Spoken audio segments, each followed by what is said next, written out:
Good morning, everyone. Welcome to today's session. We will start with decision tree and random forest today. As I said earlier, this week we will be covering on clustering and decision tree.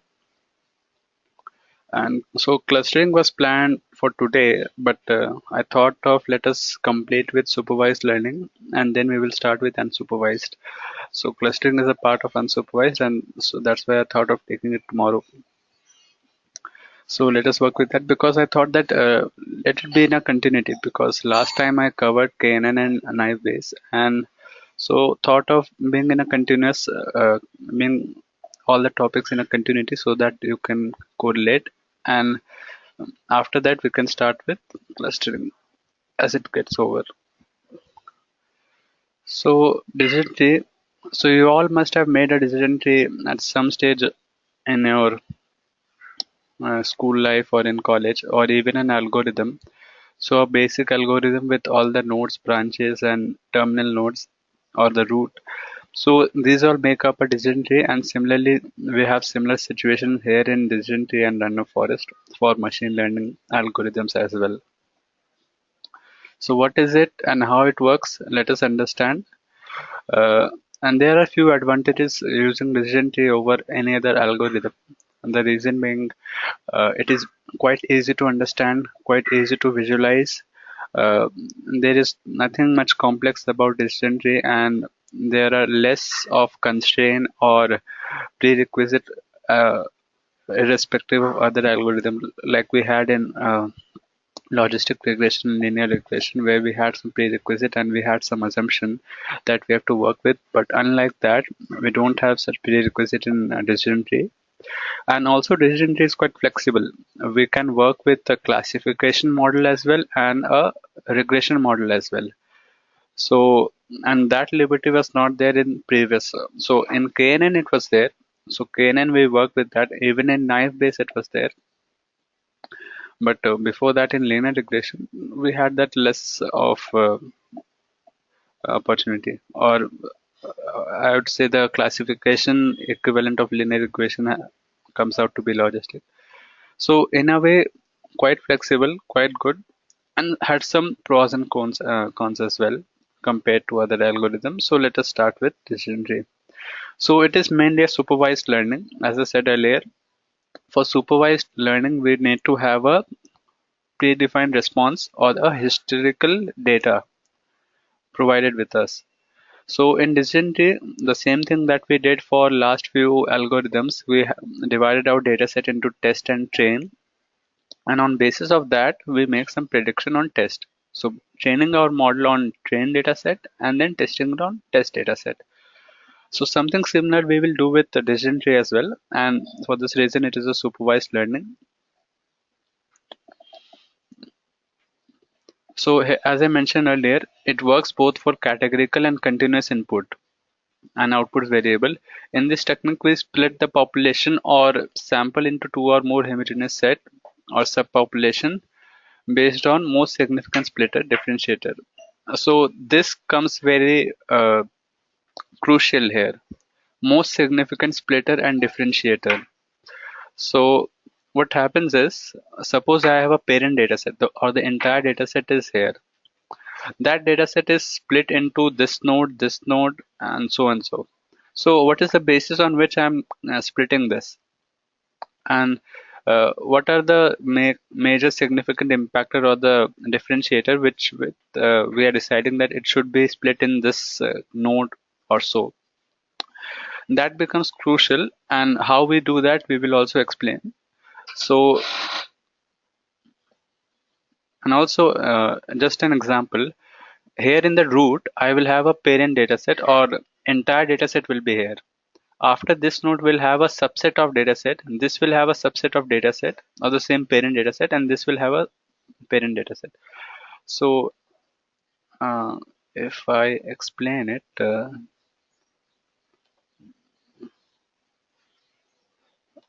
so suppose here I had 1, 2, 3, 4, and 5. Okay. So what will happen is, if I consider only these three parts, so this will have something like 2 and 3. This will have something like 4. This will have 5. I'm not considering these all. So for the time being, just ignore this part and just understand that we have only these three nodes split it in. So what will happen is the splitting will be of data set will be into homogeneous data set so that there is no overlap. So what it means is 2 and 3 are here and 3 cannot be either in this side or this side. So it will be non-overlapping. Always remember that. And this is the meaning of non-overlapping. So let us proceed and understand what it means and what is the context and what non-overlapping and homogeneous means. So here I have an example uh, of a class where I have 30 students and I have three variables. Let's say one is gender, another is class. Class can be class 9th or 10th, and height from 5 feet to 6 feet. So in this data set out of 30, 15 out of these play cricket in their leisure time. Now I want to create a model to predict who will play cricket during their leisure time. In this problem, we need to segregate students who play cricket and one who don't. So mainly a kind of decision tree we want to build so that we can understand how we can make a prediction on that basis. So this is where decision tree comes into picture and it helps to segregate the student based on the values of three different variables and identify the variables which can create the homogeneous set of students. So previously what happened is in the entire data set all of them were put together. So people who are playing and non-playing, but towards the end of the node here I will have some distinct value, yes or no, yes or no, yes or no. So towards the end, I will try to make my dataset more and more homogeneous.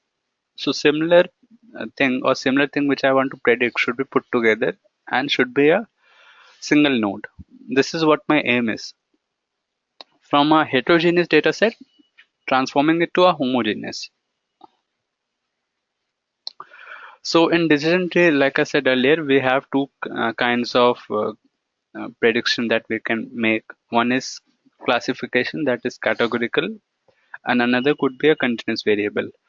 But only problem with continuous variable is that with linear regression, when we predicted a linear regression model, made prediction using it, the value that we got for y was continuous in nature. So it went through a straight line, or even if it was not a straight line, it somewhat went like this. We had continuous value, but in uh, uh, decision tree, what happened is we get values only at a discrete point. So suppose here I have a point, here I have a point, and here I have a point. So prediction will be based on will be a bit discrete, and also uh, there will be some average calculation made to come out to the value of the continuous variable. So there are some pros and cons. Let us see. And so now coming to the example. So here we have a problem to predict whether the or a similar situation could be a customer will pay his renewal premium with insurance company, yes or no. And here we know that the income of the customer is a significant variable, but insurance company does not uh, have income details for the customer. Now, as we know, this is an important variable. Then we can build a decision tree to predict customer income based on occupation, product, and various other variables. So here mainly on basis of other variables, we are trying to predict the continuous variable, that is the income.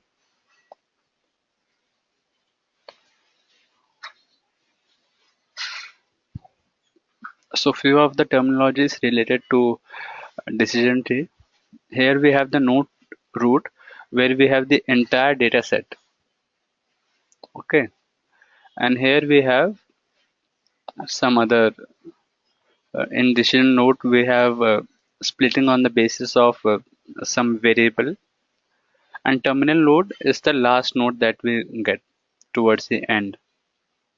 Terminal node is mainly the result or the desired value that we are looking for.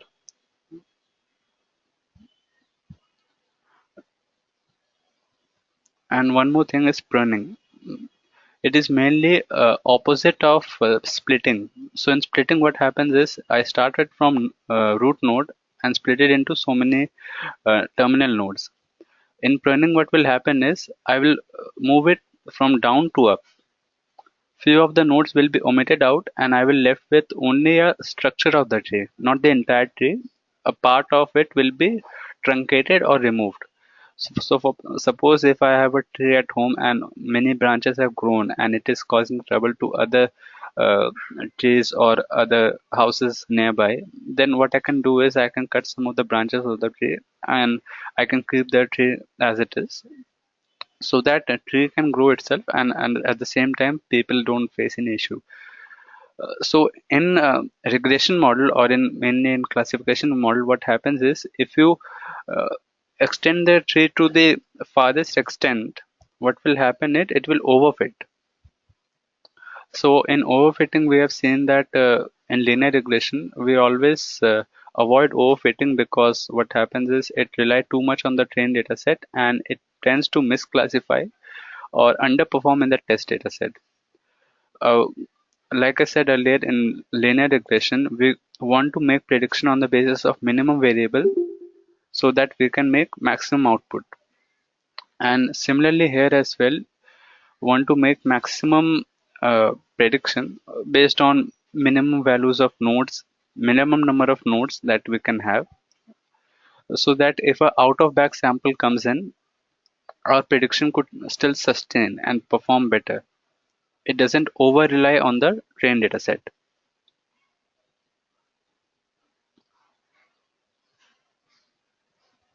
So we have few of advantages of decision tree. Uh, First of all, quite easy to understand, and if you want to explain to someone, it will be very easy. Uh, Second is on the basis of tree or the decision tree that you get, you can easily understand how the data set has been structured. So a very good tool for data explanation. And here we don't have any such constraint like there has to be a linear relation between the x and y variable. Uh, Unlike in linear regression where we had a prerequisite that the transformation or the uh, relation between x and the y should be a linear one. But here we don't have such constraint. So in a way, if we are working with some non-linear data, then decision tree is a good technique to use. And also, as in linear regression, we had some parameter or the beta coefficient that was there. Here, those coefficients are not there, so we don't have to worry about those. So, as I said earlier, few of the measures that you need to see that if you extend your tree to the farthest possible node, it will overfit, and that will be a problem.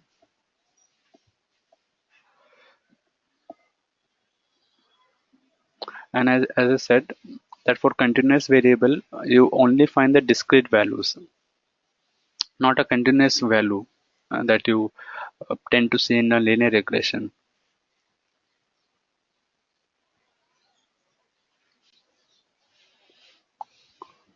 So this is a typical type of tree that we have. We start with root or the entire data set that we have, and all the leaves here are the nodes or the results that we get.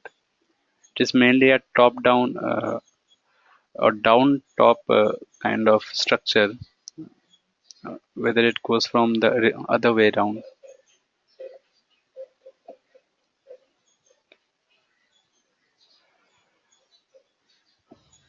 So there are few literature and text here, so we can go through it.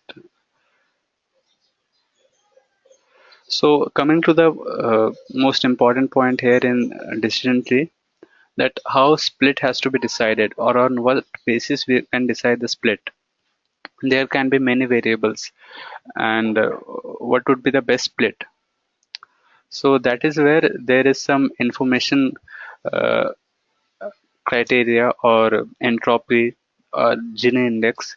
These kind of formula, or I would say techniques, come into picture.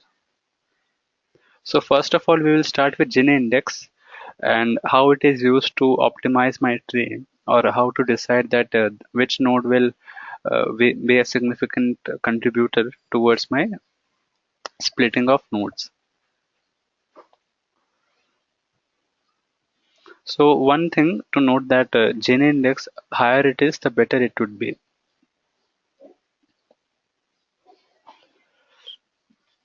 So referring to the same example that we had, or we have just discussed, we had the entire set of students. There were three variables. Let me remind you again. One was gender, another was class 9 or 10th, third was male or female. So here the parent data set was there, and now I have decided to make a split on basis of gender, and here I made a split on the basis of class. So which one will suit better? Which one will work better? So that decision comes from the Gini index, from chi-square relation, from entropy value that we get, and these are the main contributor towards the decision of splitting. So let us look at this example and try to understand.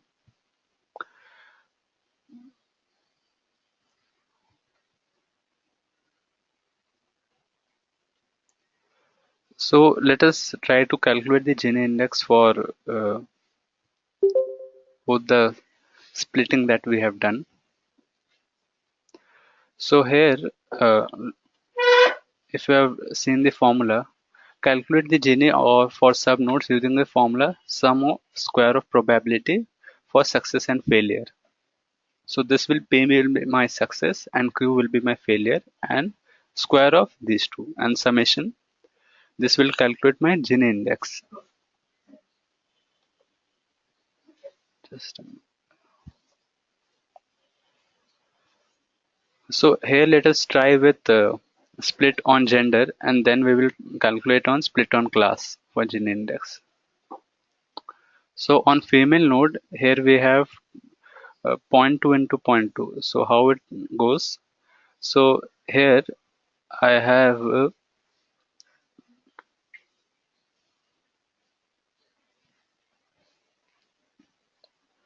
so first of all I have made a split on the basis of gender, and here 10 students are female, and here 20 students are female, and out of which only two play cricket. So here my probability of getting my success is 20% only, and here for female probability of getting a success is 65%, because out of 20 students 13 play cricket. So 60% is my probability of getting a cricket match here. So if I calculate in favor, that is probability of yes is 2 and square of that, so 2 into 2, and probability of not getting a cricket lover here is zero point 0.8, so square of that. And now for male, if I see 0.65 is for yes and 0.35 is for no, and I have added it to it.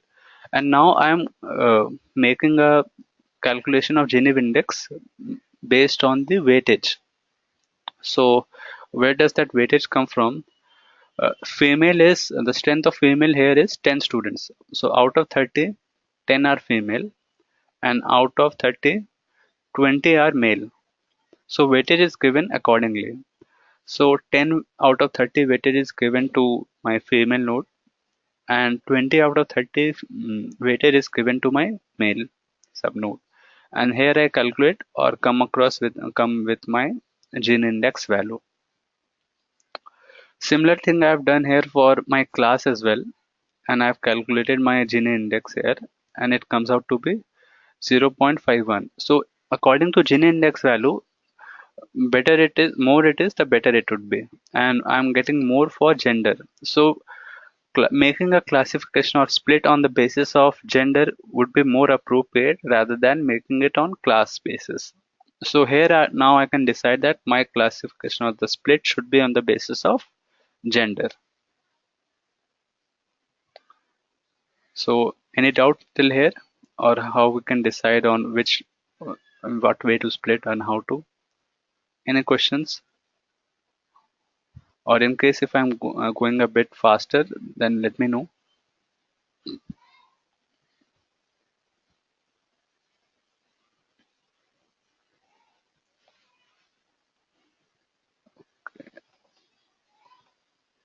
So Arun, you had any question?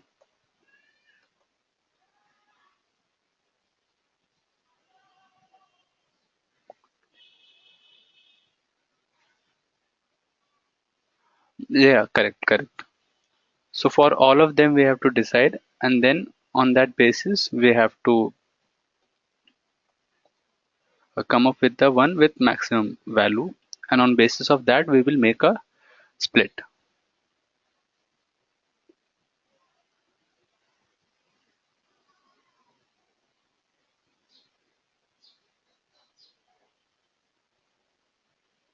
So any other questions, or should we move?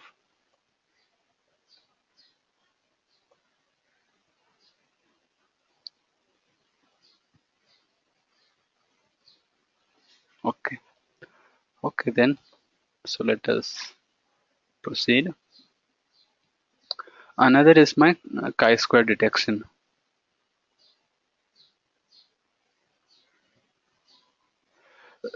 So see, making a split or deciding on which basis I should make my split, uh, that has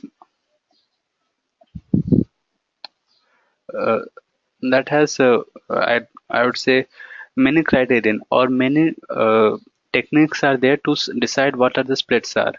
So like I mentioned, Gini index is one of them which is used more compared to other. And even I think that in the Python, when you write a code, you have to specify that when you're trying to make a decision tree, on what basis it should decide that the split should be taken, whether it should be on the basis of Gini index, chi-square, or any other technique. So for that, I think we have to mention. For R, I think by default it is Gini index, and I think for most of the cases where I've gone through decision tree, most of them have come across the explanation of Gini index, and that is the basis on which they decide. Again, same thing. So, like you said, if there are a lot of variables, then what will happen? So, first of all, say, uh, suppose what happens is I have come across a variable and I have decided a value of, I've got a Gini index value. So, any value less than that will won't work. So, I have to only get a value more than that. So, it will keep on looking for a better value. And that will become my maximum. So until and unless it come across a best value of Gini index, it will take that variable and it will work with it. So decision tree will automatically do that. You don't have to put any code for that. Decision tree has that algorithm inbuilt in R. At least in R, I know that.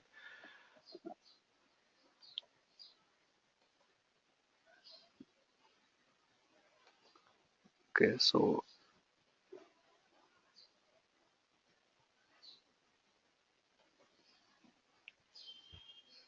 Yeah, Ankit, mm-hmm. Yeah, I have a one doubt. yeah, tell me.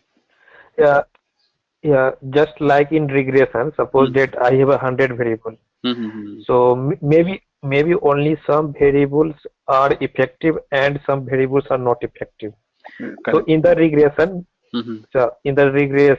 we Mm-hmm. use the stepwise Mm-hmm. technique. Mm-hmm. According to a stepwise technique, we Mm-hmm. find the effective variable. Mm-hmm. So just like that, suppose that I have 100 variables. So how to deal with the total 100 variable? So there is any technique like that of a stepwise? For most of the decision tree that I have worked with, for most of that I have considered all the variables that were there in use, and towards the end, what happens is decision tree always takes care of which variable will make a more contribution and which variable will not, and on basis of that it decides. So for most of the algorithm that I've worked with, decision tree comes does that itself. And when we go to random forest even has a more advanced technique to deal with any such variable which is not in use, not at all useful. So it automatically gives less weightage to that. So here also the same thing, because what you questioned is correct. Because if we include all the variables, what will happen is we tend to overfit our model. So is there any precautionary measure in decision tree? So for that, pruning or making a constraint on your tree is the best measure. Uh, if I consider on number of variables, I have never put a constraint on any number of variables, though it is always suggested that put the optimum number of variables. But while making a decision tree, I have always paid more emphasis on restricting my tree structure or restricting my number of nodes. And even also when I've worked on few of the case study, and also I've worked gone through few of the literature on uh, decision tree. There I have not seen any such technique where deciding on variables comes into picture. For most of the literature, what I have found is that they put more stress on how to optimize the height of the tree, or how many branches or nodes it should have.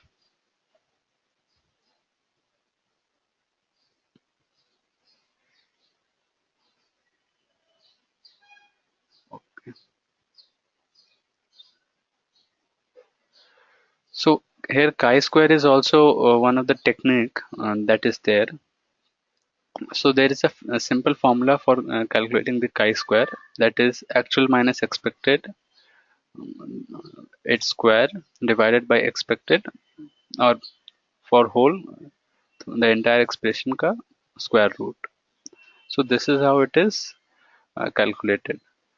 So going to the simple example that we had here. So let's say here among the females, two play cricket out of 20. So if you out of 10. Yeah, if you have any question, let me know, Dinesh.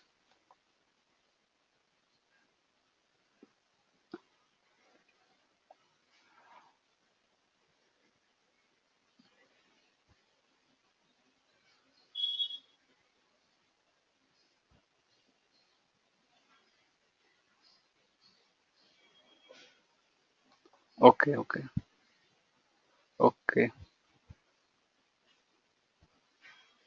So just understand here. So here we have a situation. I have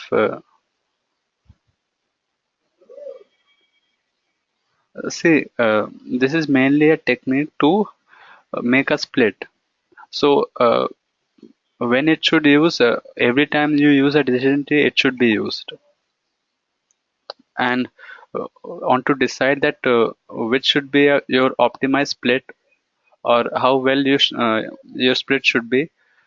That criteria comes from Gini index. So every time you're making a decision tree, you have to use it, or the algorithm itself uses it. So is that your question, or something else you want to?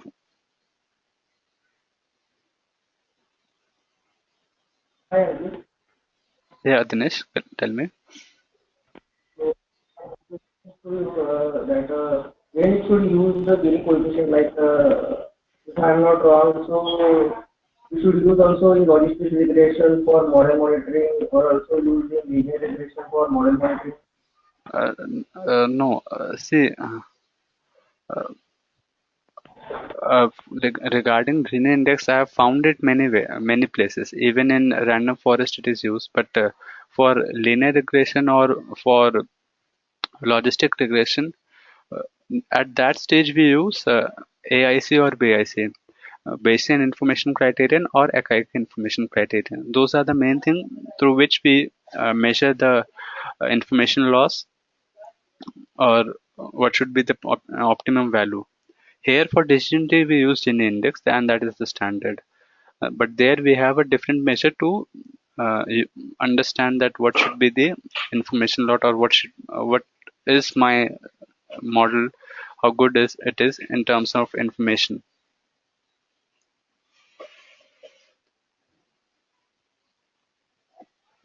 So anything else? So we always use only for random forest. Always. Always we should use for decision tree only, or anything for other algorithm also we can use. No, I didn't get you. So you're saying that apart from Uh, these two, decision tree or random forest, is it used for any other algorithm? yeah, yeah, right. Yeah, I think yes. So I have not gone through all the algorithms, but yeah, mostly in decision tree and all the text that I have studied for decision tree, Gini index I have found it most of the time. It is also used for some other algorithms as well, but currently apart from these two, currently I'm not sure of. But yes, it is used for other algorithms as well.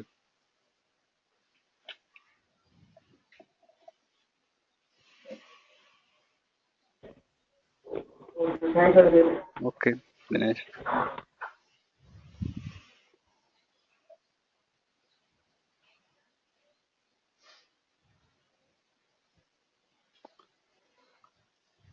So here, just a simple illustration that if you remember, total female that I had, if I made a split on the basis of gender, so total females I had 10, males I had 20, and two played cricket, and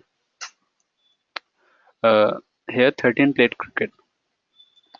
So in the entire population, I know that 50% of them played cricket and 50% did not, because in the entire population, what happened is 15 wanted to play cricket and 15 did not. So that my expectation here, if I take it as a general expectation, 50% I should have expected to play cricket, and here 50% I should have expected to play cricket. So here deviation from play cricket is -3, that 3 less play cricket, and here 3 more play cricket.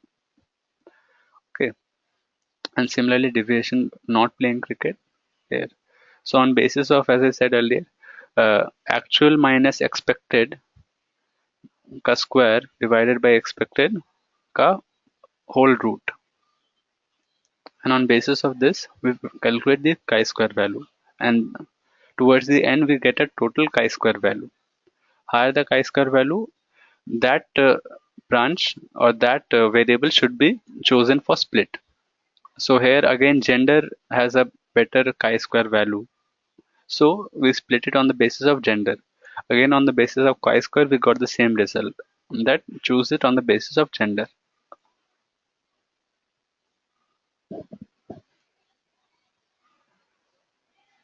And then there is something called information gain.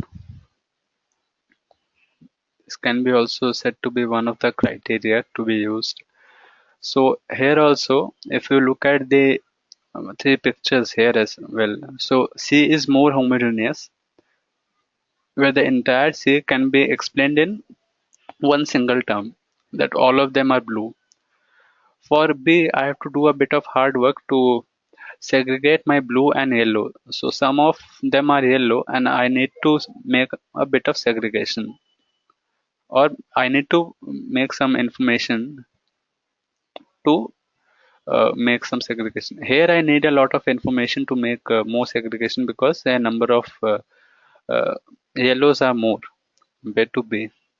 So here if you can see, uh, B requires more information to describe it rather than C, because here I have three yellow dots and A requires maximum information because it is most heterogeneous in nature. So how homogeneous my node is, based on that I have, here is the calculation comes into picture, that how much homogeneous I have been able to make it.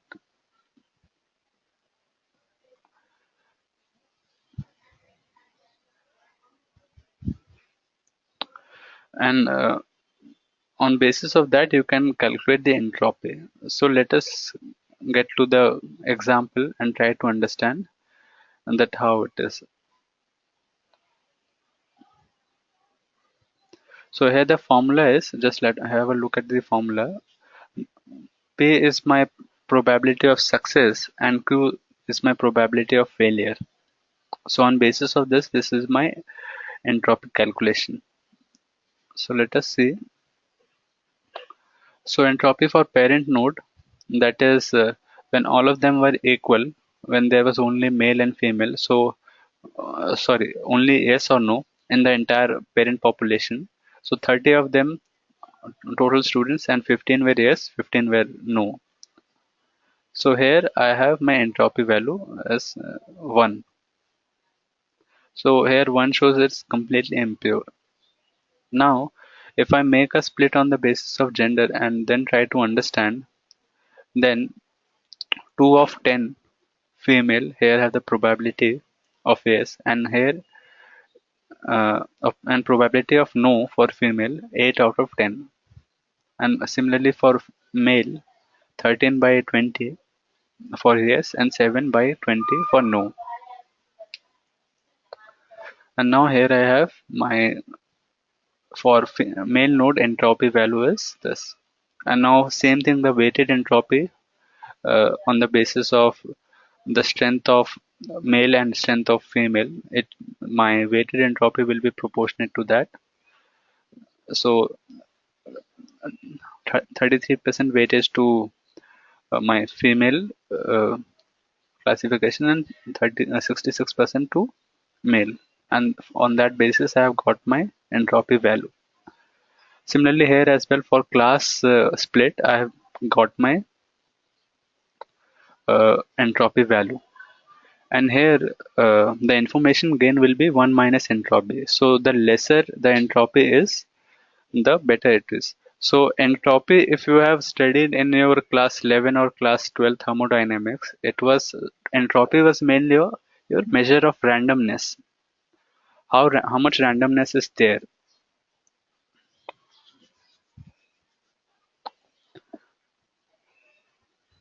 So lesser the random, better it is.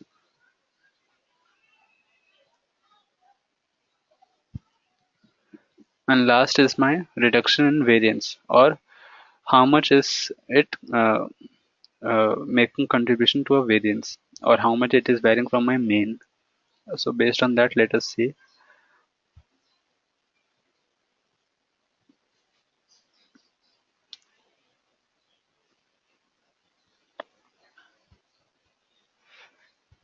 So here also the same thing. First of all, we try to calculate for the root node or the parent node, and there we have got the value of 0.25. So here let's come here with the mm, base formula, that chances of 1 or yes is 15. So 15 will be yes and 15 will be no. So out of that, that means zero point 0.5. My zero point 0.5 will be yes. On 0.5 is the probability here. And now that variance would be that for each an individual, that for a person who is playing or who wants to play cricket, that will be 1 minus 0.5, and this will go on to 15 times because 15 wants to play cricket, and 0, that means the one who doesn't want to play cricket, is 0 minus 0.5, and this will go on till 15 times divided by 30. So this will be my overall variance, and overall variance here comes out to be 0.25. And now here I calculate my variance on the basis of female node and male node when I make my segregation on the basis of gender. So here the probability for female is two of the female will play and it will be multiplied with 1 and 8 of them will not play, so multiplied with 0 and it comes out to be 0.2. And now if I calculate that two of them will play and it will be 1 minus 0.2, that will be the variance, and here 8 of them will not play, so 0 minus 0.2, so divided by 10. So here I get my variance for female. Similarly, variance for male I get and a weighted value. So on what proportion they are splitted, on basis of that I have got my weighted variance value. So weighted variance value on basis of gender here I have got, and weighted variance value on the basis of class split I have got. So lesser the variance, the better it is. So here also on the basis of variance I can determine, or I can say that gender split is a better option. So there are many methods on basis of which we can decide a split. These were the four major methods through which we can decide.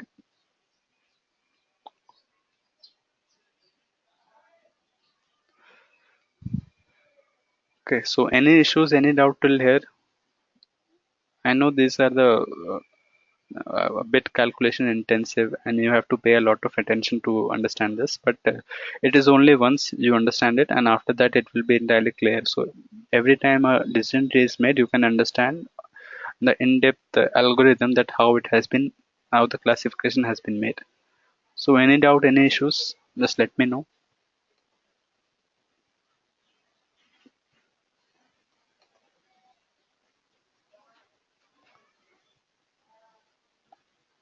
Okay,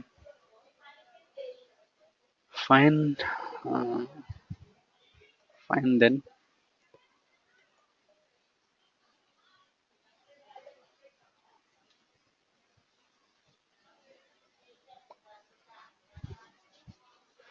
So here I have two methods. Let me explain you that.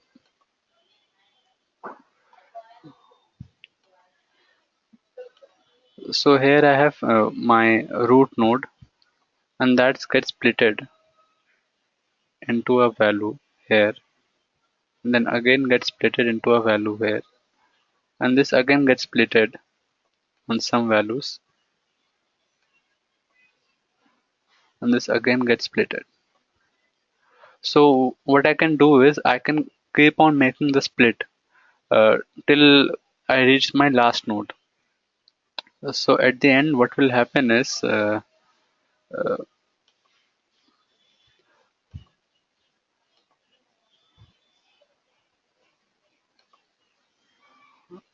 so let's say what can happen is, in the worst case scenario, the number of terminal nodes or the last node that I have got, that will be equal to my n. N mean by number of samples. But just try to imagine and try to understand, if that many number of nodes comes out, will it be a good decision tree? Am I not overfitting it? Am I not making it more complex?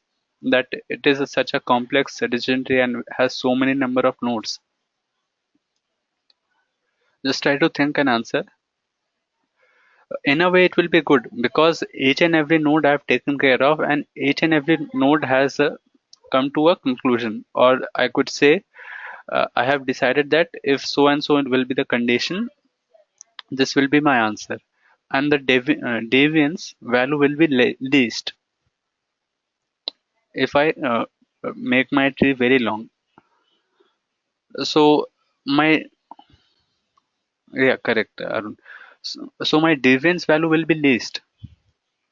The deviance value that I will get if I make it very large, deviance will be almost equal to 0.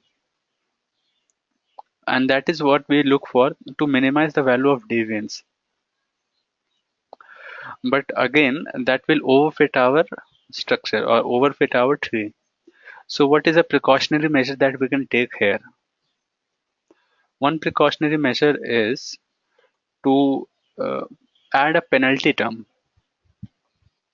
So here I have talked about a penalty term that will uh, add to the more add to the complexity of the tree. So more complex my tree becomes, more penalty I put to it. So let us read and try to understand. Assume that our criteria for pruning the tree is yeah, somewhat like AIC, not completely similar, but here calculation is somewhat different. But yeah, it does the same job, I can say. Assume that our criteria for pruning the tree is minimization of deviance. So our deviance should be minimum, as I said earlier. With this objective function, the in-sample training set performance will only get worse with pruning, as every pruned tree will have larger deviance. That means if I reduce my number of nodes or truncate my tree, my size of tree gets shorter, but deviance will increase. And as I grow the size of the tree, my deviance will be low. So what happens is, shorter tree will have lesser complexity, more simple, but deviance will be high. But if tree is larger, complexity will be high, but deviance will be low. So there should be a balance between complexity and deviance. So if I explain it like this, uh,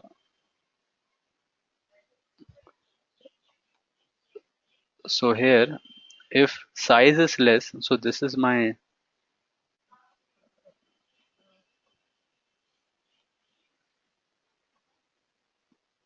I'm increasing the size from less value to a high value. So here it will be simple. So I'm writing only S for simple, and here it will be more complex. Here deviance will be very high, and here my deviance will be very low. So as complexity will increase, my deviance will go down, and if it is simple, uh, less complex, my deviance will be high. So I need to have a balance between them. Size should be in between. My deviance should be, so deviance is my actual minus predicted. What we call residual there in uh, linear regression. Here for classification we can say misclassification, and for residual we can say deviance. So we need to have a balance between deviance and complexity of the tree. So for that there should be something, some optimum value, some middle value that we should take and optimize and try to work with that.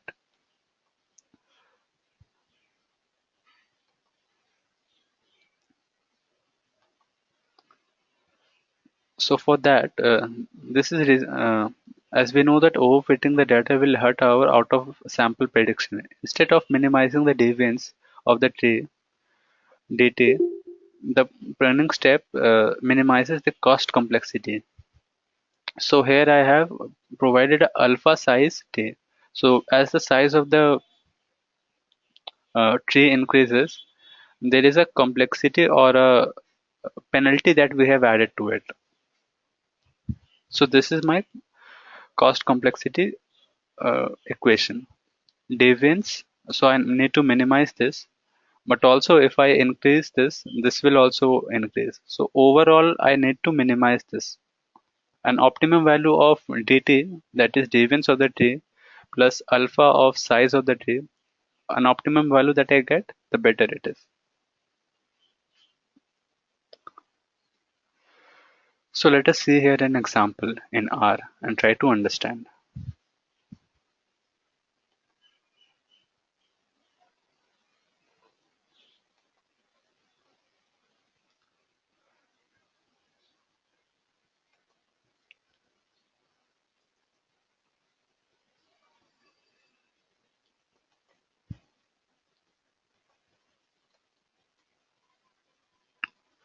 So here the data set that I have taken is for prostate cancer.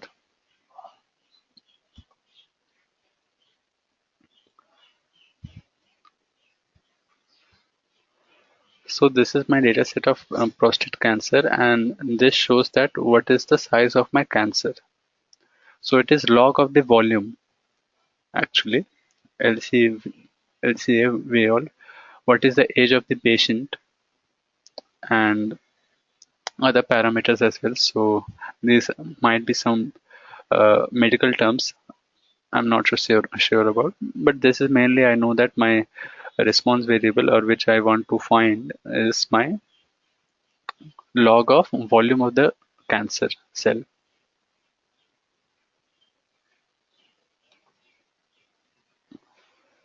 So this was all about the dataset. Only 97 observation I have. So let us read this, understand this, and try to make a decision tree on this. So here I have constructed a decision tree. I have written a code for it. So minimum deviance is zero point 0.1. That means for each of the node, my deviance value should be zero point 0.1, and on that basis it should construct a tree. And min cut equal to 1. That means uh, one node should signify that one observation.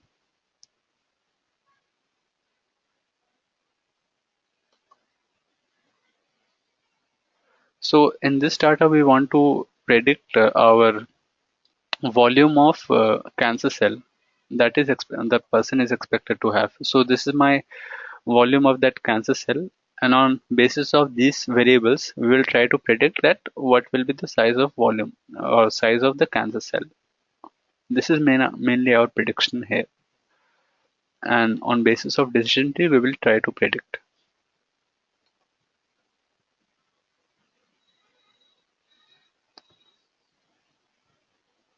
Okay, library equal to tree.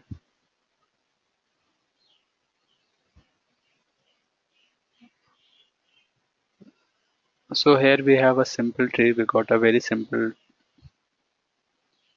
No, no, that is not standard. So I have specified that for myself. So let us plot and try to understand this. Okay.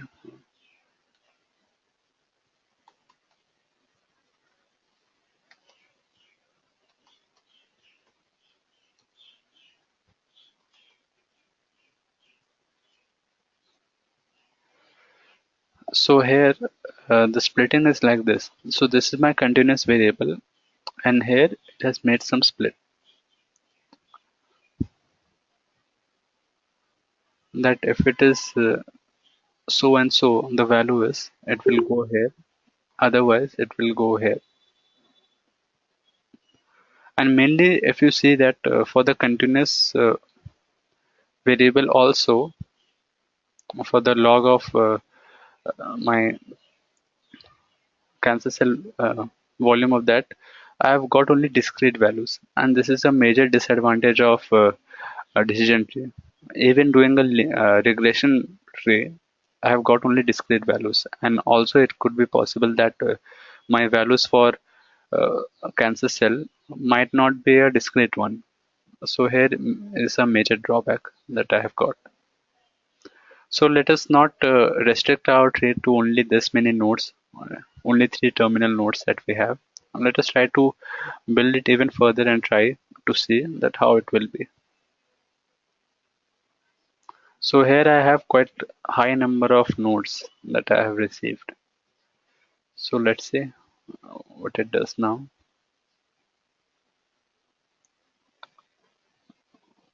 So let me change it a bit. Equal to 2.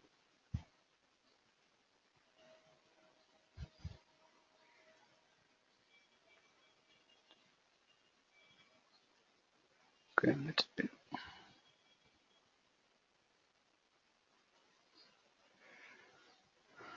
So here I have received a larger number of values. So starting for this, but what it does it, I think it extended too high. Or if you can see that it has somewhat made care of all the variables that we have, or it could have fitted it in every possible way, and on basis of that it has got a tree. So looks like that lot of information has been fitted, and on basis of this it is making to make a prediction. So let us see if we can provide some precautionary measure and if we can fine tune our tree.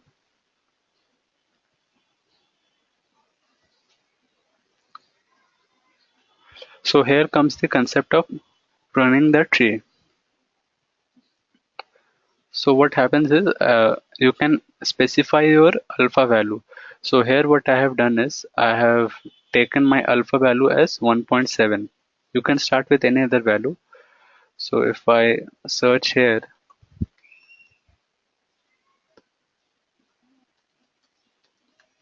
dot tree. So K is my cost complexity parameter, that how much penalty I am providing it. So there should be an optimum value of alpha as well, or this K as well, so that I get a optimum K value, not too high, not too low.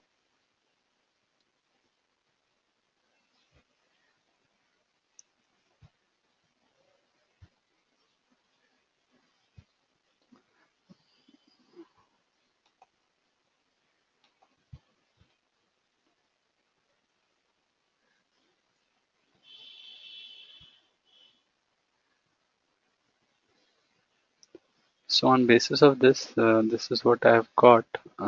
So let us.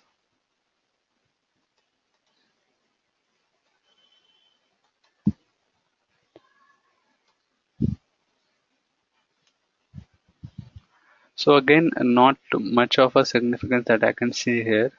I think it is of the same size of the previous one. No much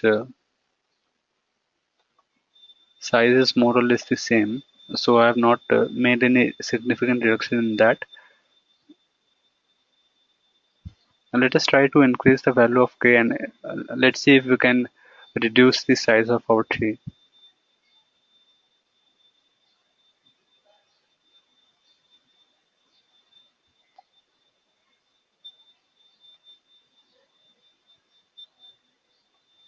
Acha, acha. I'm sorry.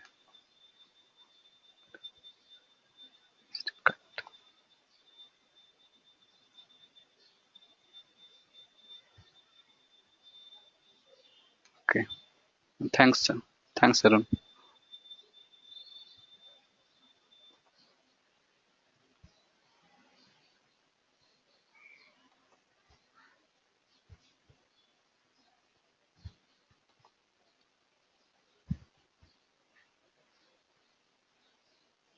So let us increase the value of alpha and then try to understand that how the tree will look like now.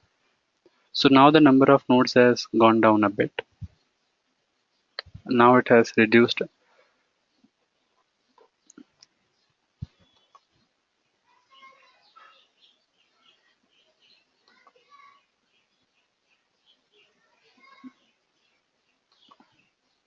and still I would say a better classification. So now let us try with complexity value as 3 and then say,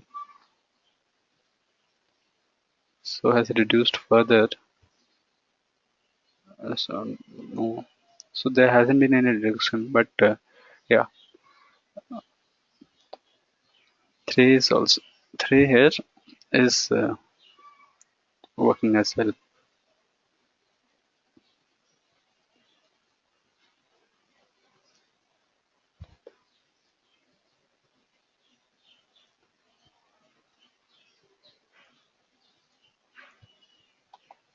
So now there is one more format here in decision tree, that run.tree.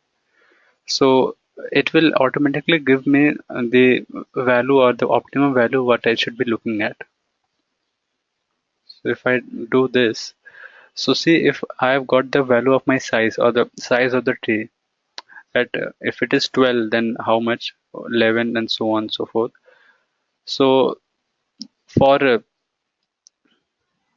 mm, 12 I won't be doing because 12 is the highest number and we should be avoided. So anything less than 12, and if the deviance is not quite different, then that should be chosen.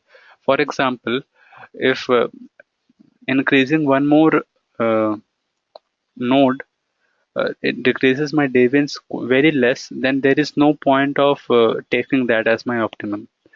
So let's say, for example, if using uh, 10 variables, I can explain my 90% of the variation in my dataset, and taking the 11th variable, I can explain only 91% of the variance.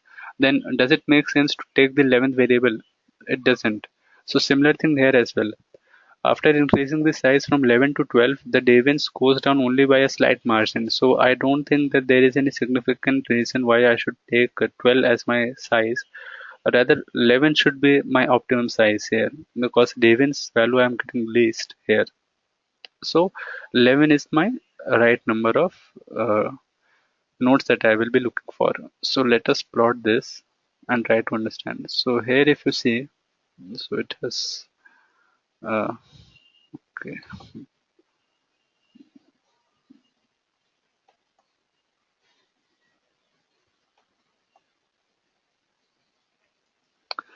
So not a quite good representation, but anyway. So if you see here, it starts from 2, 4, 6, 8, and so on, and goes till 12. So 12, for that I am getting the least deviance value, but that is not much different from 11. So let us stick to 11 and try to work with it.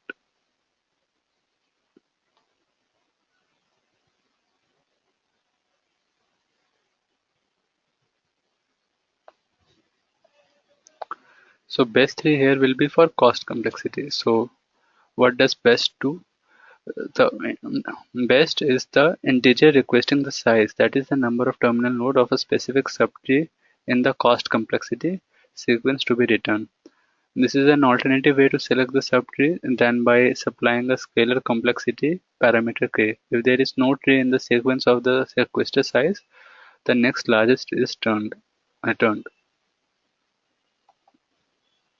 So let us see with this. So best 3, that means with the best 3 nodes that what we can get. So this should have, I should have made it earlier. Anyway, there is one more method here as cross validation method. What is it and how it works? Let us try to understand. So I'll try to explain using a simple example. So let me open an Excel and try to understand.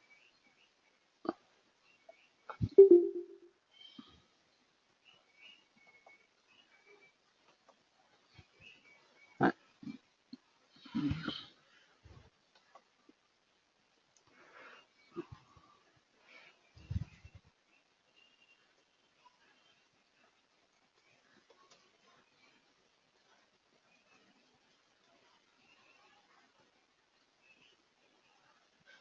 So suppose here I have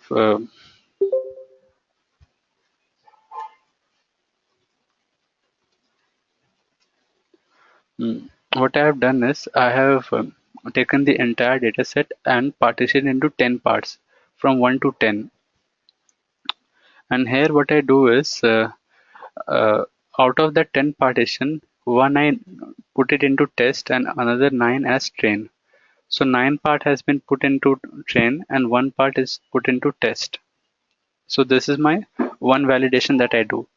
Next time what I do is I put it as train and put another one as test. So this first one becomes test and rest all becomes train. Next time what I do is I put it as train and put this as test. So I have 9 data set as train and one only test. So in this way, this is repeated 10 times around. So 10 times my test data set changes and I keep on validating. So it becomes a 10 validation.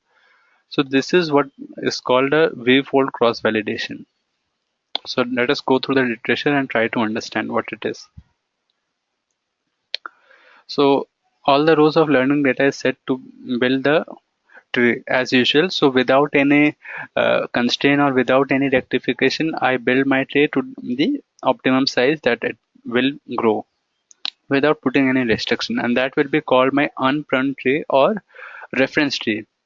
The reference tree is the best tree that fits the learning data set.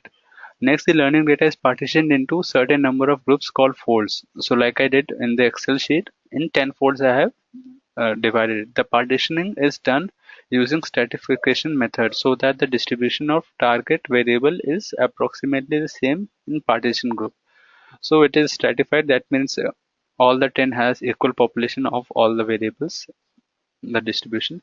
The number of group that the rows are partitioned is into V folds. So V here is my 10. And also research has shown that little is gained by using more than 10 partitions. So 10 is the recommended default size of partition.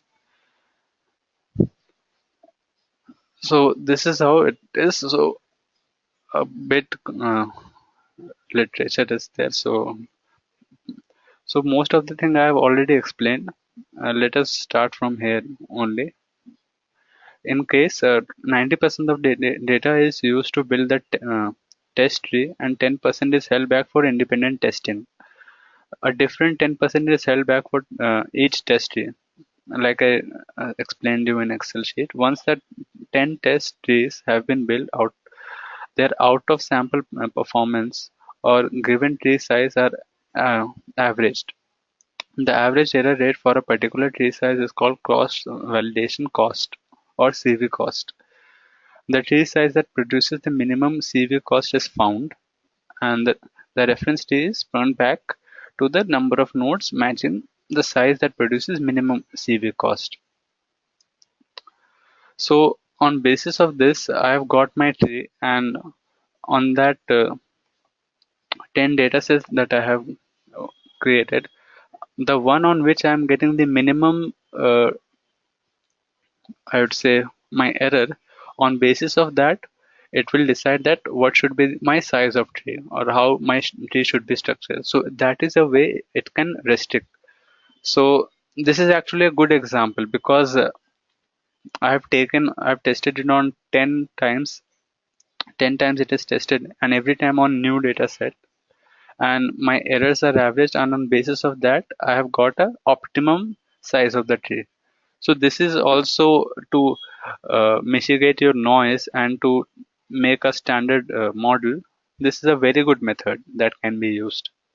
So this is no not one time, this will be 10 times. I'm sorry for this. So let us try this method, cross validation method, and let us work with this and try to understand what will be the optimum value that we can get. So set.seed, here I have declared, and k is my how many number of partition that I want to make on my data set. So here k value is 10.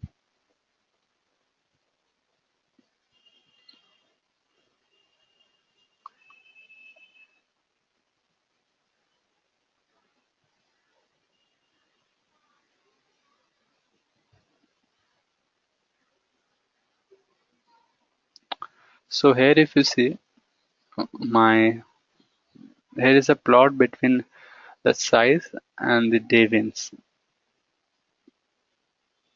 So here after the value of 1, it drops down quite drastically. Sorry, 1 is there, then this is my 2 and this is my 3. For 3 I'm getting a very minimum value of deviance here, and then it keeps on increasing. So taking a value of 3 will be more appropriate here. So let us work with best 3.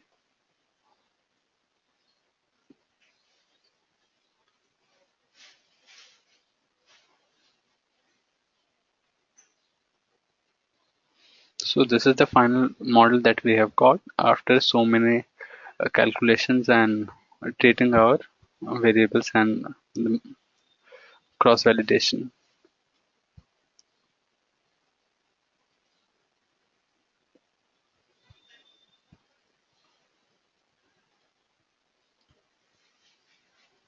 So this was one example for the day that we had. We had some more examples. Let us go through that. One is for motorcycle acceleration. Uh,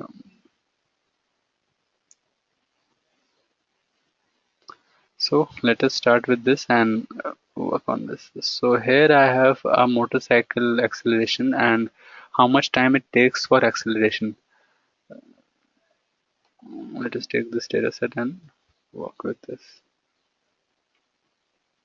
Library I already have data m cycle, that is motorcycle, and let's see what I have here.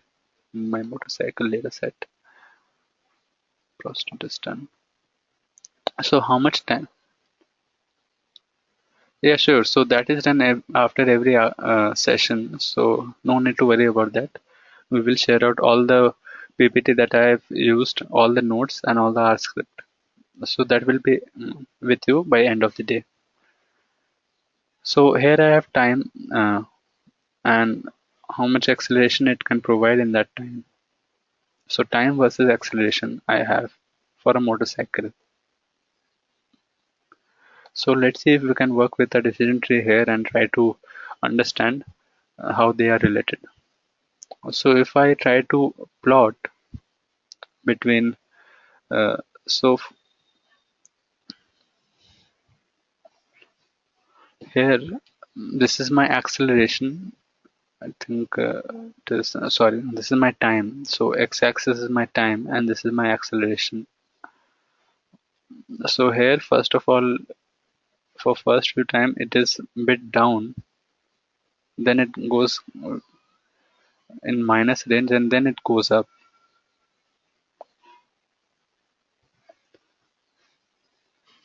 Somewhat like this. So let's see if uh, a decision tree will work here, good or not.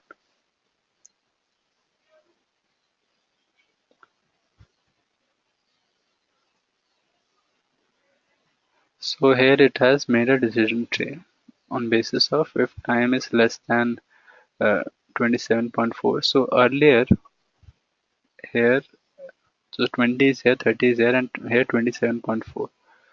Somewhere here.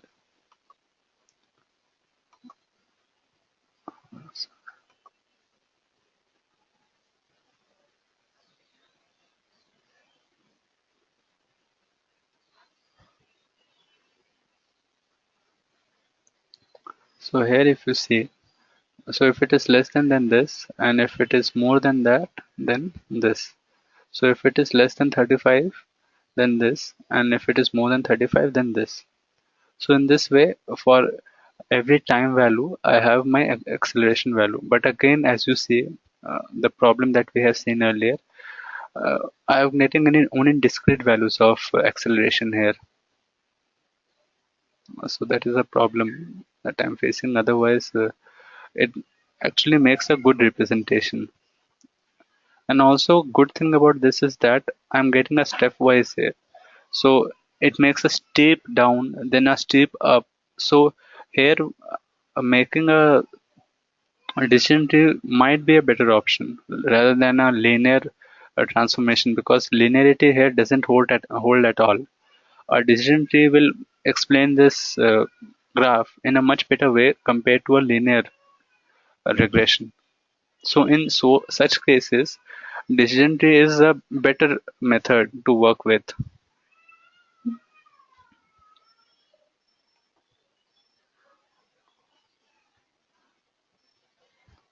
So see, and now if I make a plot and explain you better, you will try to understand that why decision trees is even better to consider in such situation.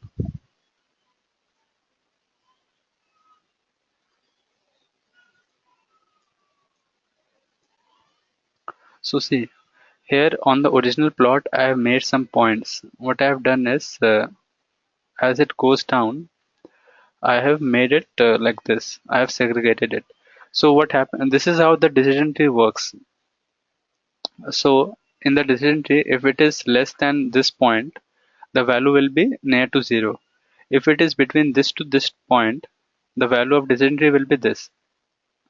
If it is from this to this point, the value in the decision tree will be this one.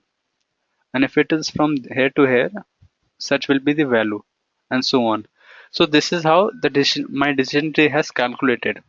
Unlike a linear regression, which would have gone just like this, my decision tree here has fitted very well. So this line is actually trying to trace my original graph, and if you can see, it has traced it quite well, and then steady. So a quite good performance on a non-linear data set, and can't really complain about it. So any doubt till here? Because I know this is a bit complex to understand. So any doubt, just stop me and let me know.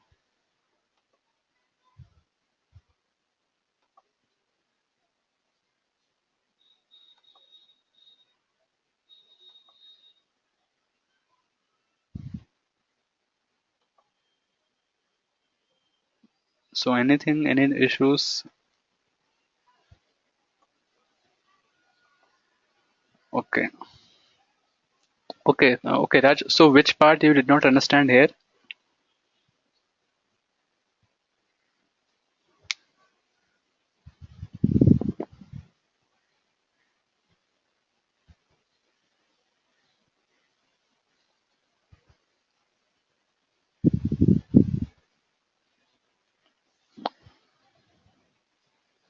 Okay. So let me go back to my original data set and explain you from here.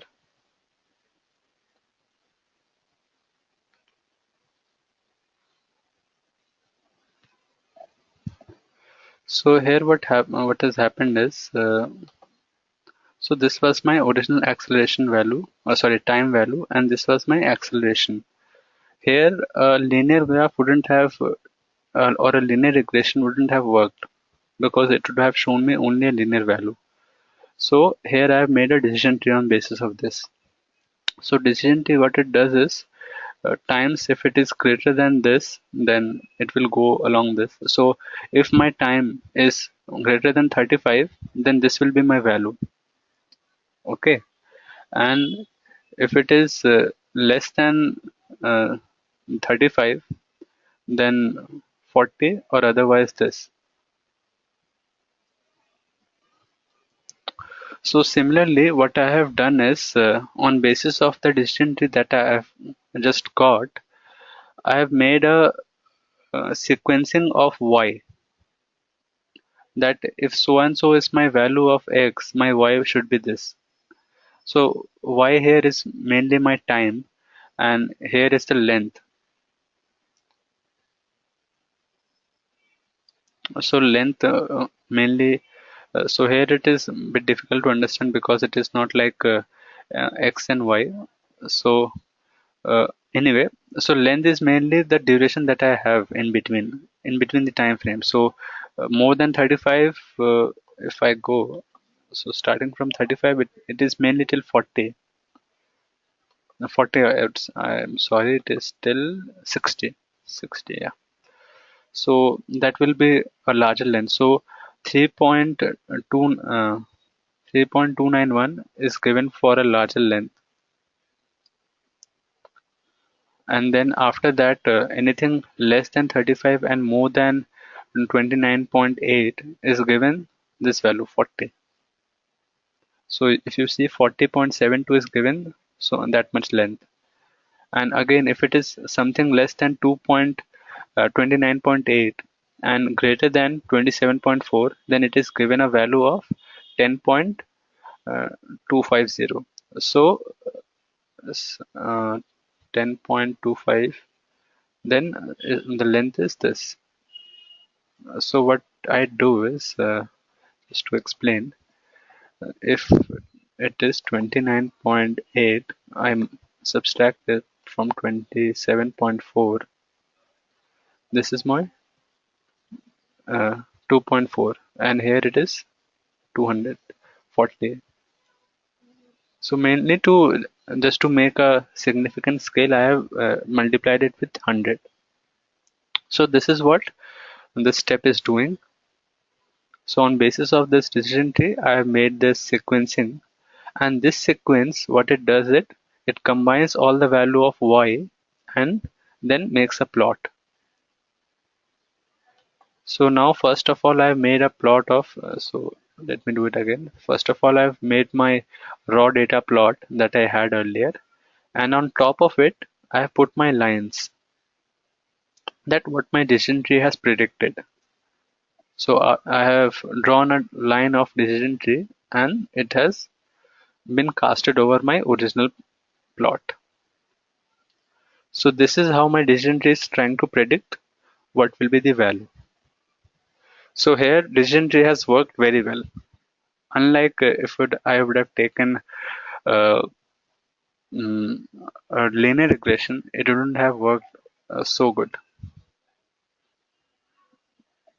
So I hope I'm able to explain better this time. Okay. Any doubt? Okay. Okay. So this is the last data for decision tree today. So this is a simple iris data set. Again, a part of mass iris data set that we worked last day as well.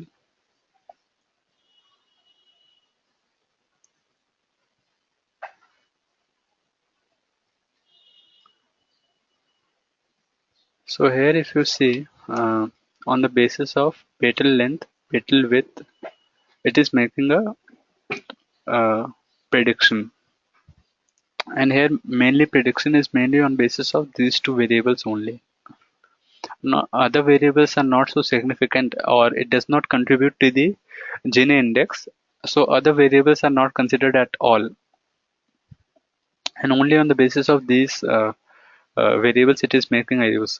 So this just today morning what Shashi asked, that if I have so many variables or if I have somewhere around 90 or 100 variables, then how it will work. So among all the variables it will take that this variable which will result into a better grouping or a better split.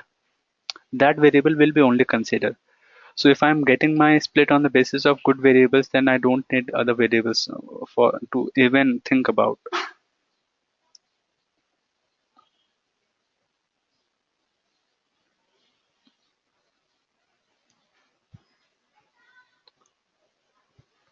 But one thing here, in both the cases I'm getting Virginica.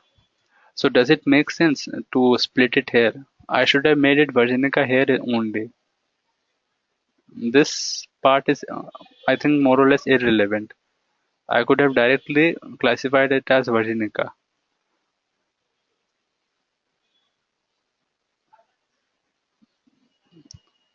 So I am removing that snip, that part, and recasting it again. So now it is okay, because here it would have made any sense. So this was all about our decision tree. So one more topic for today that we have is random forest. So let us do that. So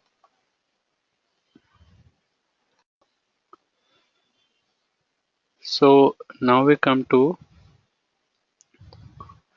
random forest and how it is done. So what do you all understand with random forest, and what is the difference between decision tree and random forest?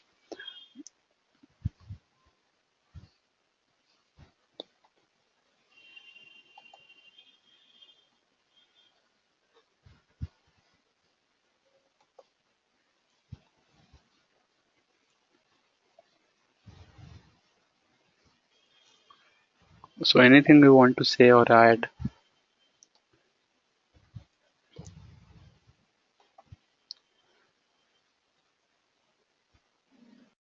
So let me tell you that why it is called random forest and why it has been named so, and why such a name, random forest.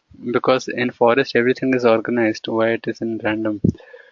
And because forest organizes itself quite well. All the trees are in good arrays or uh, placed quite well, and everything it is unstructured, then it is in cities. Uh, so why random forest? So let us come to that. Uh, in decision tree, what happens is we are creating only one tree, and only one tree is created. And when there are lots of tree, it becomes a forest. That is why it is called a forest. So just this analogy only, that when many tree comes into picture or many tree are there together, they form a forest, and that is why it is called a random forest.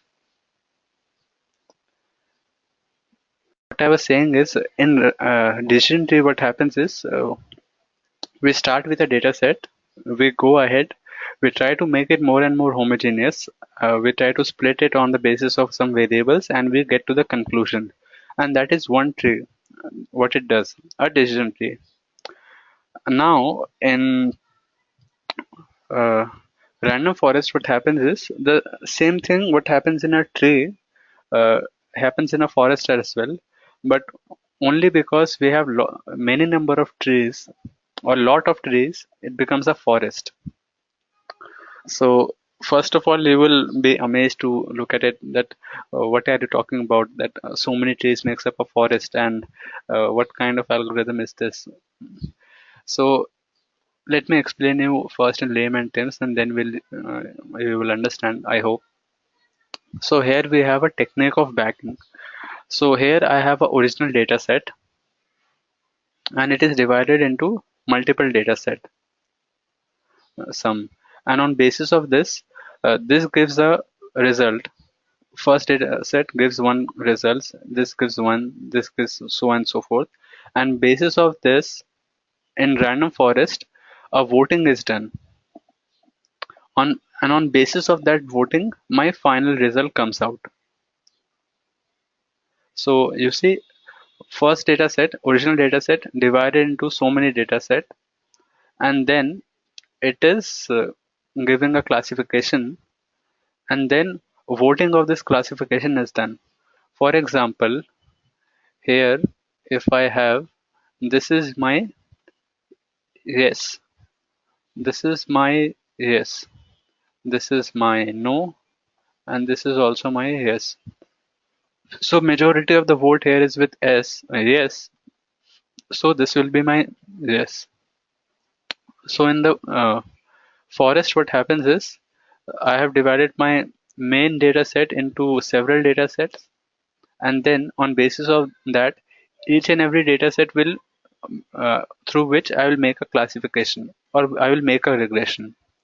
And on basis of this, what results comes out, a voting will be done. And final voting, or the final output, or the majority, what you call sabka saath sabka vikas, final vote will give me what would be my conclusion. So this is mainly the concept of random forest. And why random? Because that splitting of data set is done absolutely randomly. So the original data set will contain all the columns, all the variables, but my splitted or the multiple data set, that it will contain only some rows and some columns. Mainly the split is two-third. So suppose here I have one entire data set. Uh, so, mm, Here I have one. So this will be my two-third.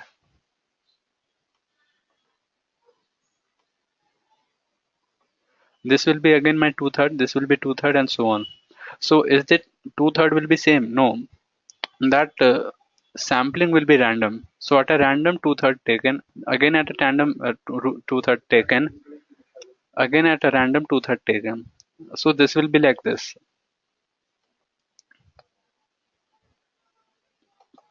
So random, and then forest, and out of forest I have got my classification. So is it making sense now, or is it still going over the head?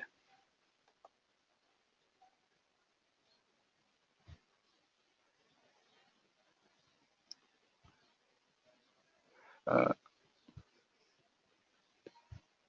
yeah, with replacement.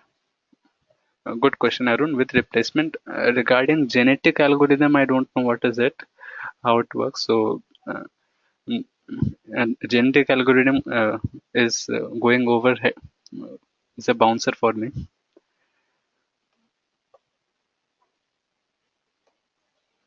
So, correct, correct.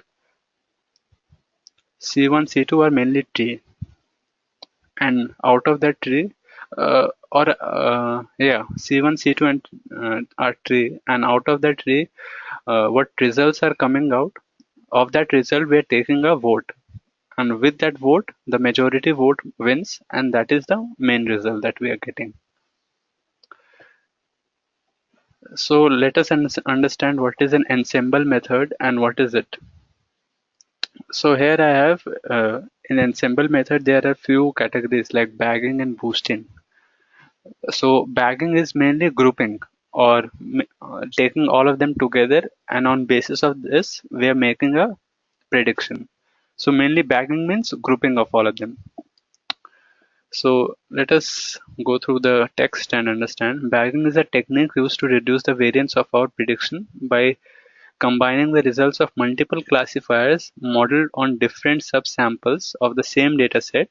The following figure makes it clear. So the same thing that I explained, original dataset, subsample of the original dataset with replacement, that a part of this could be present here as well, a part of this could be present here as well. Subsamples, on basis of that I have made some classification, and the results that I am getting here, on vote of this I am getting my final result. So this is what bagging does here, and this is how my random forest works. So I hope there is some clarity here. So these are the main steps of random forest here: creating multiple dataset, build multiple classifier, and then combine the results of classifier and make a prediction. So let us go through this. Sampling is done with replacement on the original data, and new dataset is formed. The new dataset can have a fraction of the columns as well as rows. So suppose in the original dataset I had 9 columns. So this new dataset will have only 3, 4 like this. So it might not have all the columns, or it should not have all the columns and rows actually, which is generally hyperparameters in bagging models. So and those rows and columns will be taken at random. There will be no order at all. It will be taken at random. Taking rows and columns fraction less than 1 helps in a robust model less prone to overfitting. And also it is less prone to noise as well, because there is a voting between so many different trees that criteria of noise, or that you know vulnerability to noise comes down. Now build multiple classifier. On this multiple data set, I build multiple classifiers on each dataset. Generally, the same classifier is modeled on each dataset in set, and predictions are made. And once the predictions are made of all the classifiers, are combined using mean, median, mode value depending on the problem at hand. The combined values are generally more robust than a single model. So what happens is it is taking help of many models and then try to give it its results. So why main median mode? So what happens is when I am taking in random forest specifically, if I am doing a regression tree, it will take average of all the values. So here in the previous set, out of the decision tree, the value that I've got here, here and here, it will take average of all of them and it will decide.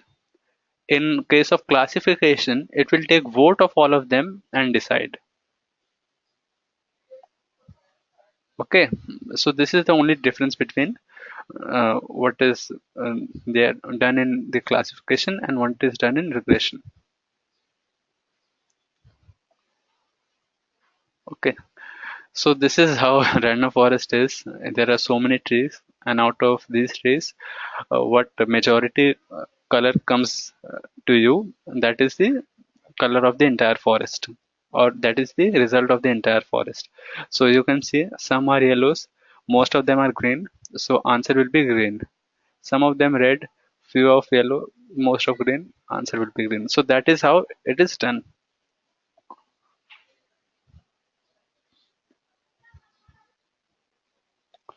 So, and what is the advantage of random forest? So just now I explained. So without looking into the text, just let me know what would be the ideal advantages of random forest.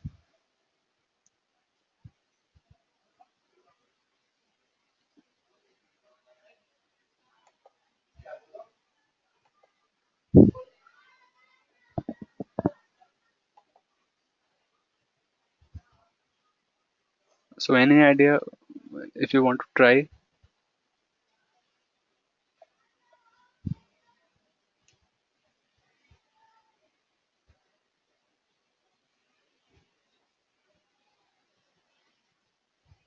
Yeah, same thing, same thing. Same concept of tree into many trees and on basis of their classification and voting.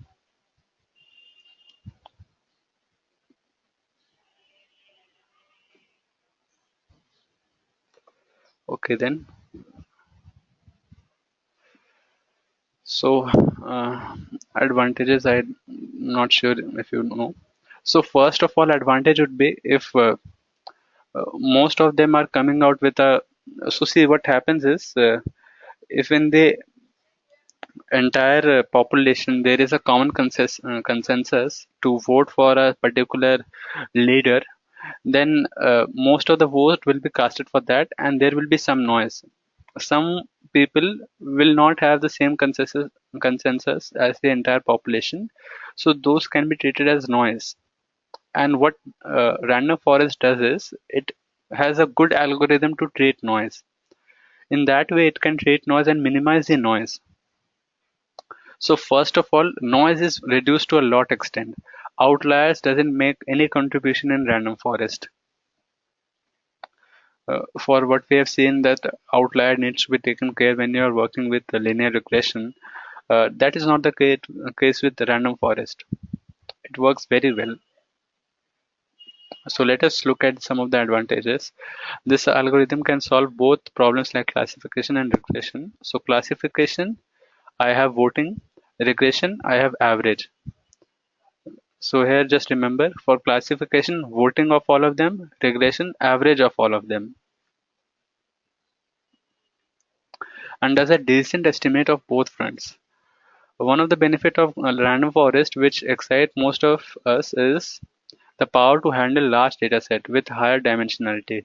It can handle thousands of input variables and identify most significant variables, so it is considered as one of the dimensionality reduction methods.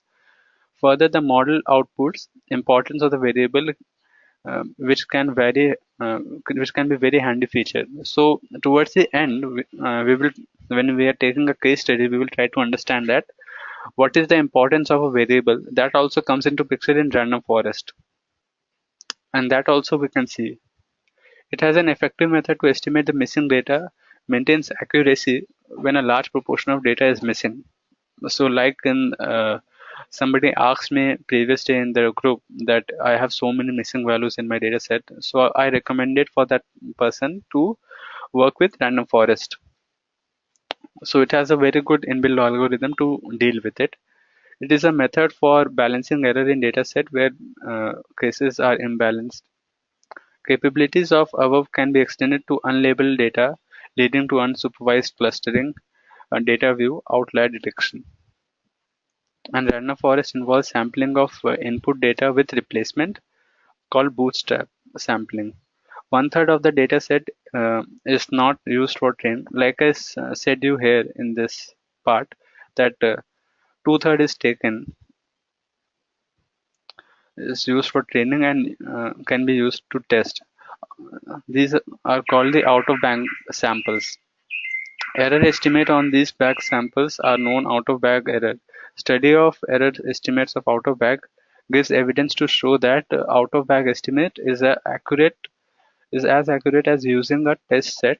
of the same size as training set. Therefore, using out-of-bag error estimate removes the need for an set-aside test set. So this I will explain in a case study that what it actually is saying.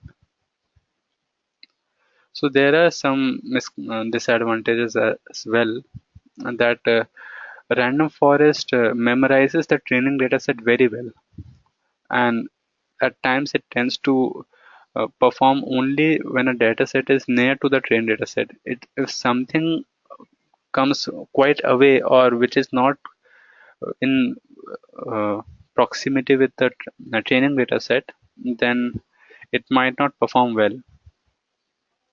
And that is the main issue that I have faced with random forest, that it performs very good when the data set is close to training data set. But when it is very far away, then there is an issue with random forest.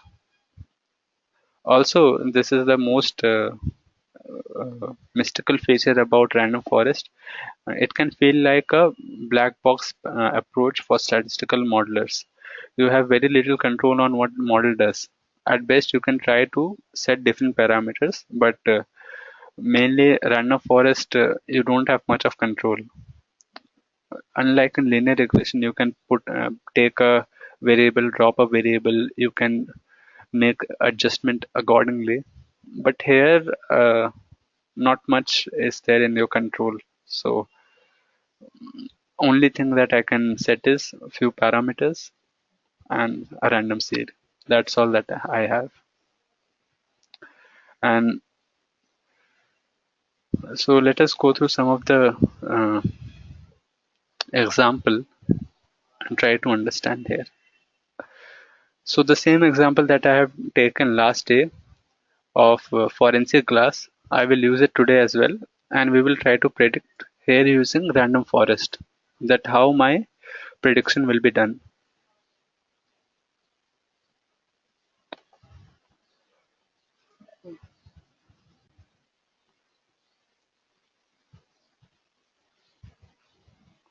So here you must have gone through the document that was prepared by Shashi, where he has explained very well that how forensic data or the glass has been dataset has been provided and what are the illustration for them. So I'm not getting into this. So let us have a box plot for all of them and let us try to understand.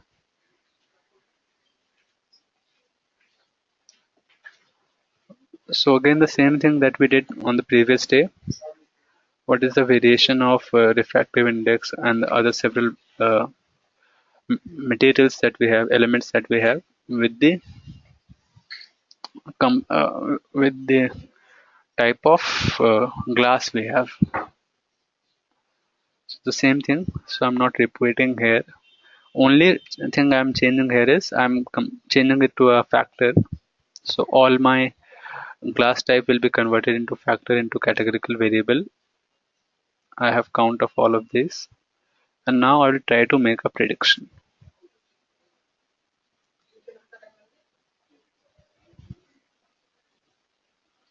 So here I am taking 85% as my train and rest 15% as test.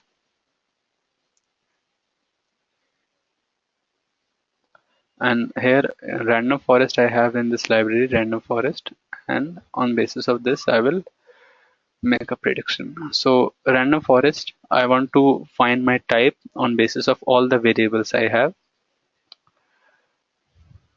Data is trained, so on this it will be trained, and number of trays is 500. M try is number of I should say the columns that I will consider. So out of 9 columns, if I have in my data set, it will consider only 3 at a time.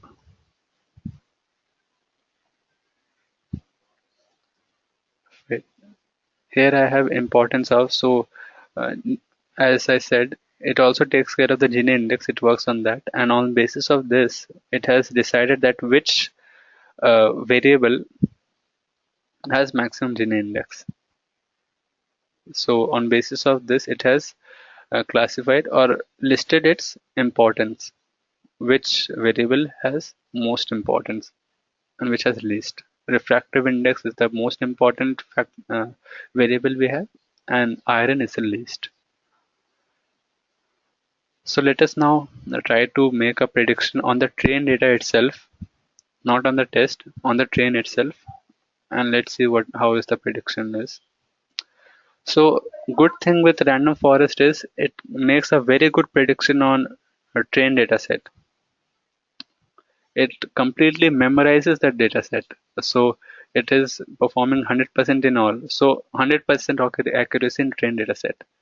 So let us now work with test and try to understand that how it will do in out of bag sample. Here, if you can see, there are some misclassification. There are some misclassification for some of the cases. Even though, so if I check the overall accuracy here, it is near to 72%. And last, if you remember, when we were working with KNN, we got the prediction somewhere around that, around 77 or 75 was there for KNN as well. So for train data set, random forest completely memorizes it. But for out of bag samples, when it comes, then random forest is, you know, when something unorthodox comes in, random forest doesn't work that good. That is the only drawback that we have. So any doubt here?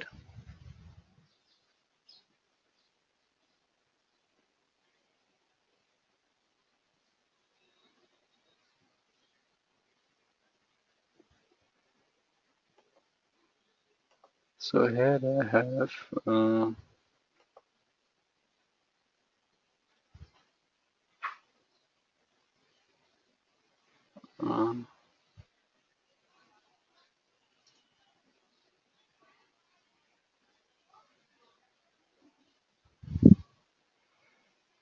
uh, just a minute.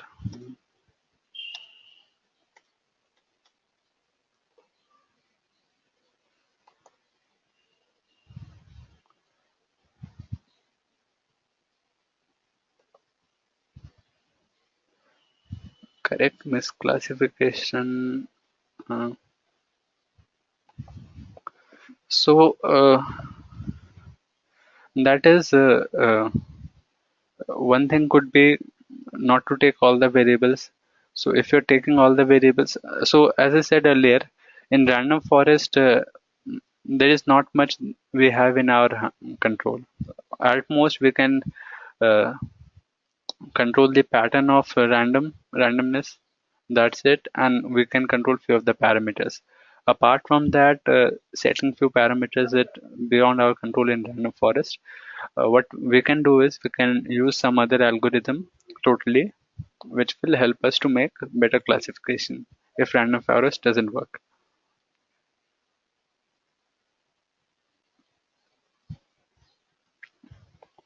So here is one of the case study that I have worked with when I was given. So I have applied for one of the um, I would say startup company, and there I got a case study to work on. So here, what happened is I had a data set with all the stores, different stores, store chains or pizza store chains in US, and for them their demographic was provided, which state, which city, which district it is, what is the number of pizza it sold on a month or so, and on basis of that we had to make some suggestion to the client or what could be the optimum thing that we could provide or an optimum solution. So here what I did is I used random forest to predict the number of sales that a store is expected to have.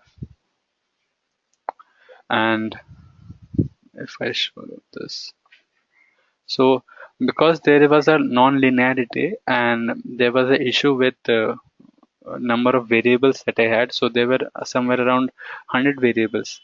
And to work with that in linear regression would have been a problem. So there I decided to work with random forest in regression tree.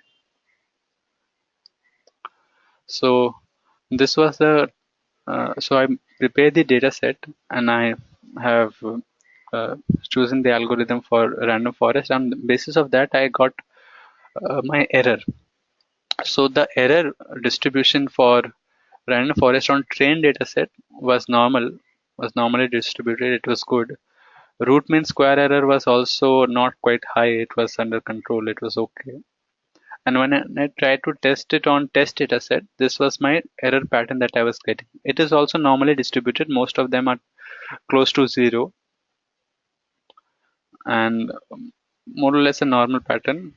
Not quite good though, but yeah, normal pattern, and root mean square value has also not jumped quite high. So it was giving a good prediction there. And also if you see, so this was the actual value and this was predicted using random forest. So random forest worked very well when I was working with trained data set. So the spikes or the variation that you can see here, more or less the same thing you can see in the trained data set.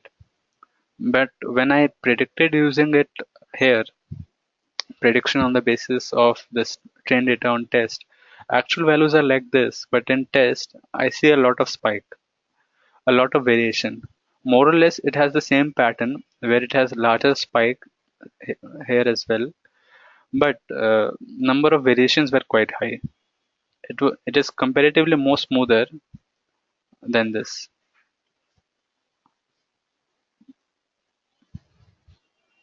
So this is the issue with uh,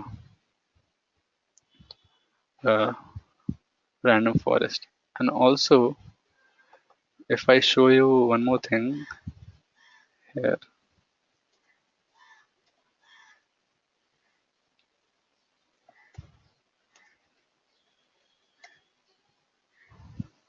So here I have made a study of logistic regression, decision tree, and random forest. So when you see the ROC curve here in random forest, the ROC curve is as good as ideal. The area under curve is almost 1. It has resembled almost a triangle. But when it's come to testing data, it is as good as other algorithms as well. So very good in training, but not so good in test. So that was a major drawback. But instead, if you look at logistic regression, it was almost same in training and almost same in testing as well. So stability was more with logistic regression. So even though after having so many good qualities in random forest, logistic regression here was chosen because it had more stability in prediction. So if I go through that case study which I have done, just to explain you.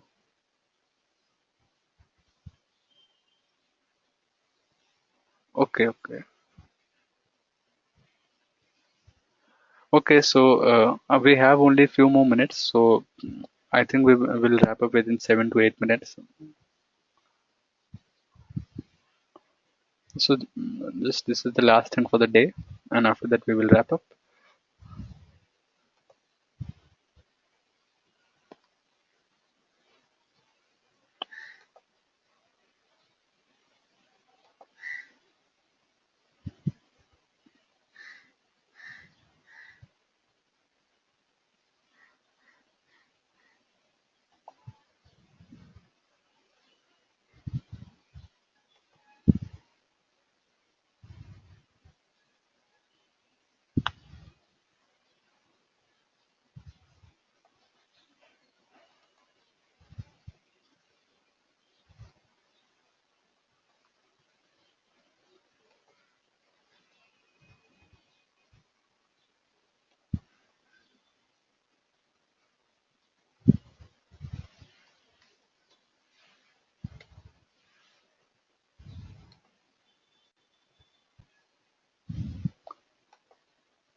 So these are all the states that we had in that. So all the states of America and all the cities here. So here I've made a bar plot for all the states and what was their count.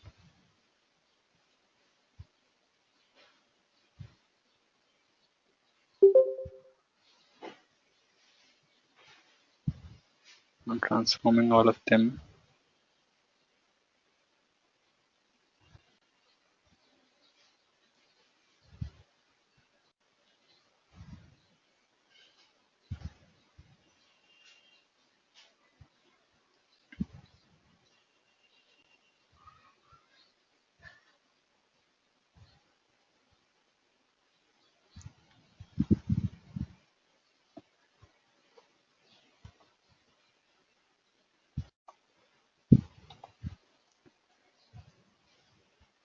So importance of all the variables that I have got.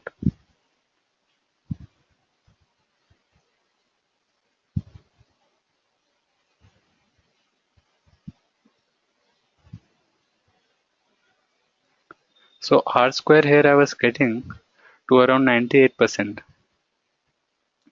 for training dataset. For testing I was getting as 94%. So quite a good R square when you consider this. And now if I draw the plot of my error, so even error was actually quite well distributed and there was no bias I can see. So even in that respect it was good. Now if I check my root mean R square error,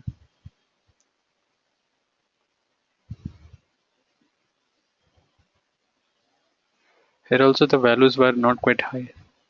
Root mean square error for test it is only 4066. For train also less value. So more or less a good plot that I have got.